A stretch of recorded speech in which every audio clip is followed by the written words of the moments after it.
Over the past 5 years especially, we've seen a lot of cards where Konami has tried to modernize a currently banned card. I obviously think of Pot of Desires and Pot of Extravagance being like Pot of Greed 2.0 but with a drawback, but also I think of like Pot of the Forbidden, which actually combines 4 different banned cards into one effect. This thing is a giant flip effect monster. It's level 9, so it's a little bit hard to activate, but it actually does have the effect of Pot of Greed, Giant Trunade, Regeki, and Forceful Sentry. Those are some pretty powerful cards, and obviously Regeki is unbanned in the TCG format, so maybe it doesn't actually quite have 4 banned cards as far as our format goes, but in general, Konami does have this idea that if you bundle banned cards into one effect, or if you retrain banned cards, you can certainly give them enough drawbacks to not be as good. Lightning Storm basically combines Harpy's Feather Duster and a less powerful Regeki into one effect, although once again it comes with a drawback. You can't control any face-up cards, and also it's a hard once per turn. That brings us to 3 Tactical Talents, a new card that was revealed yesterday for the upcoming Rise of the Duelist set, so we won't see it for a little while in the TCG,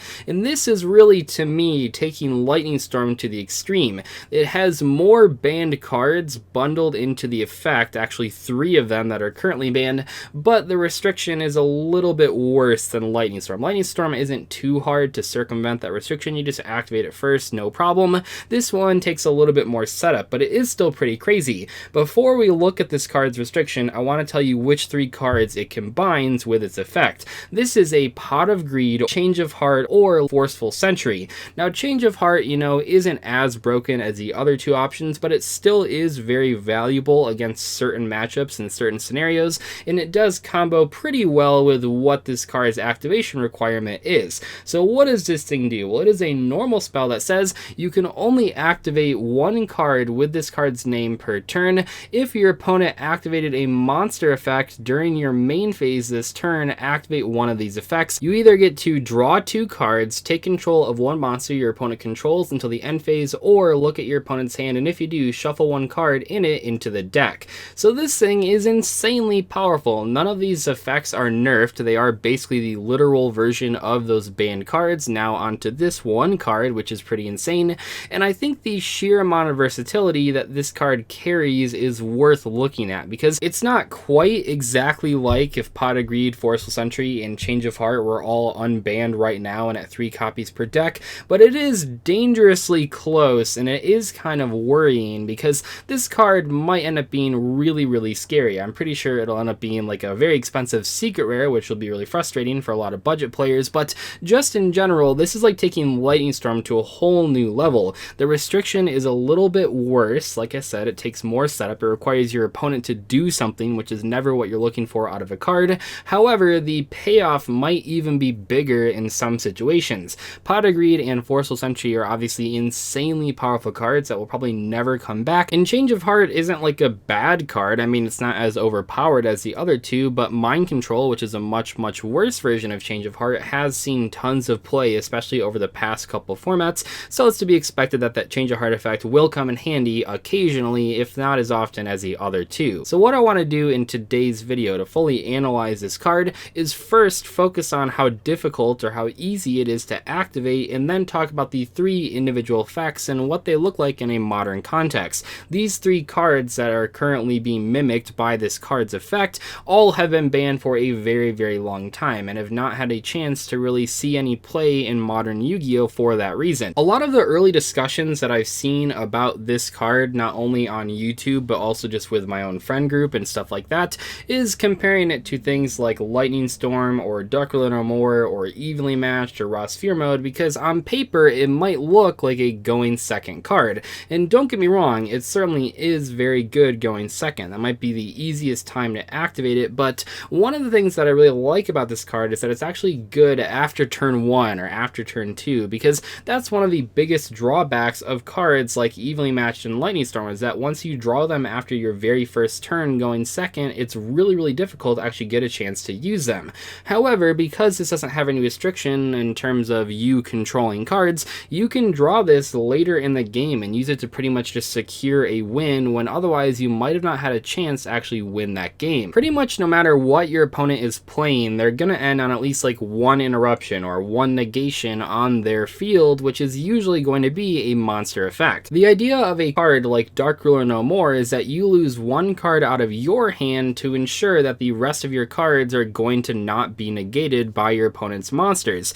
And that's really, really good if you want that, but what's really interesting is that this card says, okay, let your opponent negate your first play or your second play or whatever play they decide to negate, and then if they do that, you now get one of these three insanely powerful effects. Because don't get me wrong, all three of these effects are very, very solid. We're going to talk about each of them individually in a second here, but just on paper, yes, all three of these banned cards are excellent choices, and they're going to be valuable in different situations. While the Dark Ruler No More comparison or any of the going second card comparisons are valid, I feel where this card is really interesting is in the other ways that you can use it. Like I said, one of the biggest benefits is that you can draw this card after turn 1 and it's still really valuable. I mean, Dark Ruler No More is kind of like that, but not so much with Lightning Storm and Evenly Match, and even Raw Sphere Mode in some cases. Your opponent might not even have two monsters on the board, but where this card really succeeds is not just going second, but also going first, because hand traps, as you guys probably already know, are everywhere. People are playing Call by the Grave in their main decks to stop hand traps, and in that same way, this card actually does, while not stop hand traps, it does give you a huge benefit if your opponent hand traps you. For example, let's say you're going first and you activate your Allure of Darkness or your Reinforcement of the Army, and your opponent hits you with the Ash Blossom. Now, you could have Call by the Grave, which might be really good, but you could also have 3 Tactical Talents, and now, yes, your opponent stopped your Allure of Darkness or your Reinforcement of the Army, but you still get 2 draws, or you just rip a card out of their hand.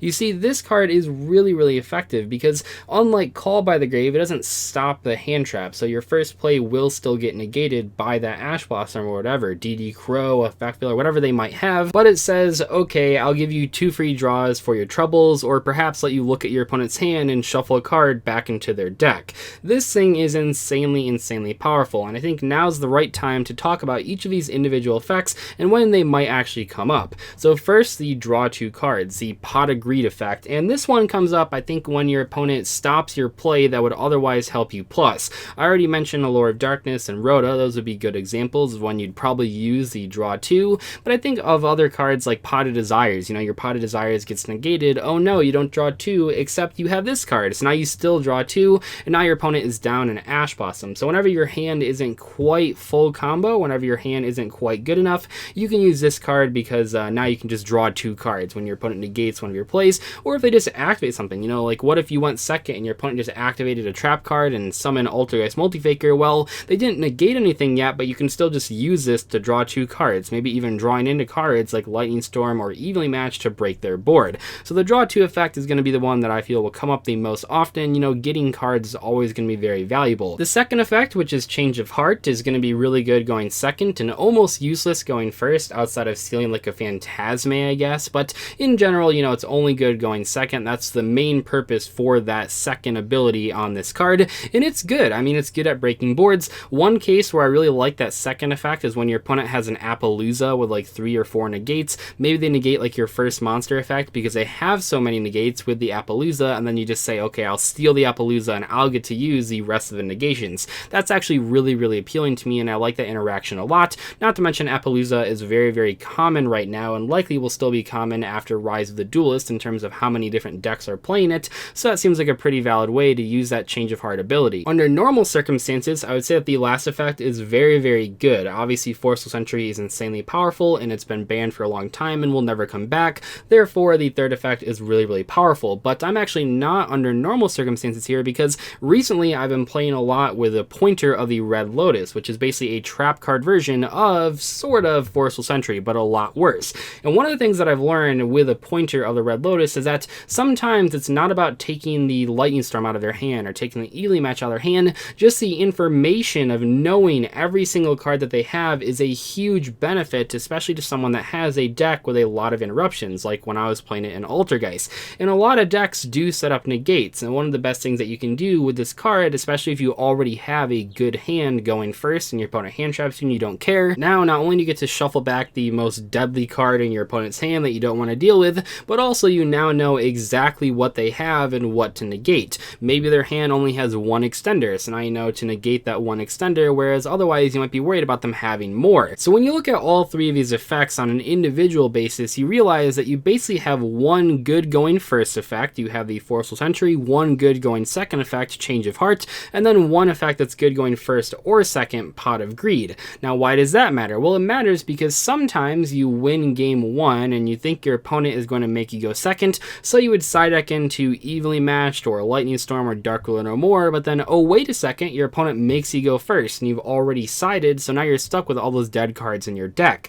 And that's one of the cases where this card is really appealing, because you can put this card in when you're not sure if your opponent is going to go first or second, and that is a huge deal because there are a lot of different decks out there that, depending on how your opponent built the deck or depending on how they side decked in game two, they might actually be able to make you go first when you might have thought that that's what they were trying to accomplish and set up their own board. We won't see this card in the TCG for quite a while. Rise of the Duelist is still pretty far away at this moment, but monster effects will likely still be very, very present in the metagame when this card comes out, so I can't wait to see where it actually falls in the competitive metagame. Anyway though, I hope you guys enjoyed today's discussion video, and I'll see you in the next one. Goodbye.